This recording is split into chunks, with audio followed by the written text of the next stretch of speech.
સુરત એટલે હીરા અને કાપડનું શહેર, પણ આ ઓળખને બદલીને એક બસ કંડક્ટરના દીકરાએ સુરતના સૌથી ધનિક વ્યક્તિનું બિરુદ હાંસલ કર્યું છે.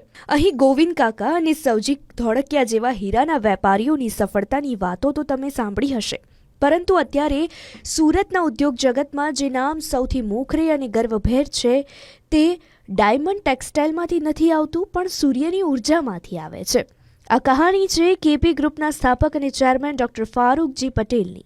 એક એવા વ્યક્તિ જેણે ગરીબીને પોતાની મજબૂરી નહીં પણ મજબૂતી બનાવી. બસ કંડક્ટરના દીકરા એવા ડોક્ટર ફારૂકજી પટેલે પોતાનું બાળપણ સુરતમાં 10x12ની ઓરડીમાં વિતાવ્યું. મહિને 700 રૂપિયાના પગારથી નોકરી શરૂ કરનાર ડોક્ટર ફારૂકે 20,000 કરોડનું એમ્પાયર ઊભું કર્યું.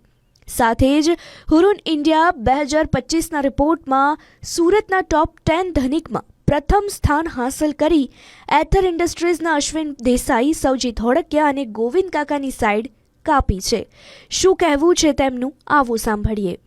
મારી જીવનની શરૂઆત મારી મા અને મારા ફાધરની નર્ચરિંગની અંદર જ થઈ છે અને 700 રૂપિયા એ મારો પહેલો પગાર હતો. આજે 20,000 કરોડનો અમ્પાયર જે છે તે એ લોકોની પ્રાર્થના અને દુઆઓનો નતીજો જ છે. અમે લોકો મહેનત કરી રહ્યા છે, પણ જે કંઈ બી ઈશ્વર અમને આપે છે તે એ લોકોના આશીર્વાદના કારણે જ આપી રહ્યો છે.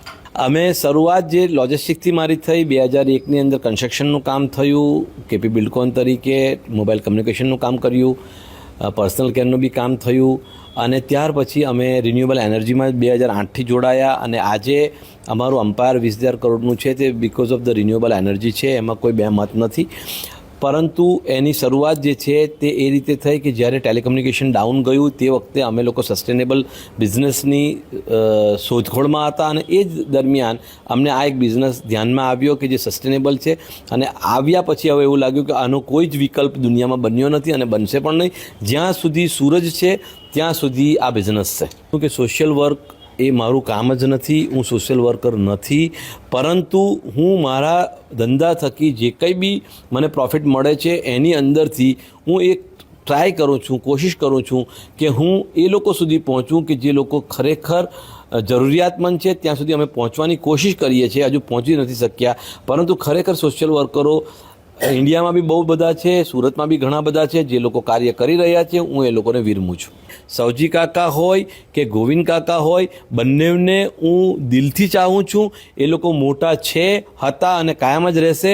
ફરી એક નાની અમસ્તી વસ્તુ કહું આપને કે કોઈ પણ દિવસ બાપ જે હોય તે બાપ જ રહે, એ કોઈ દિવસ પુત્ર બનતો નથી અને અમારા બાપ એ છે અને રહેશે.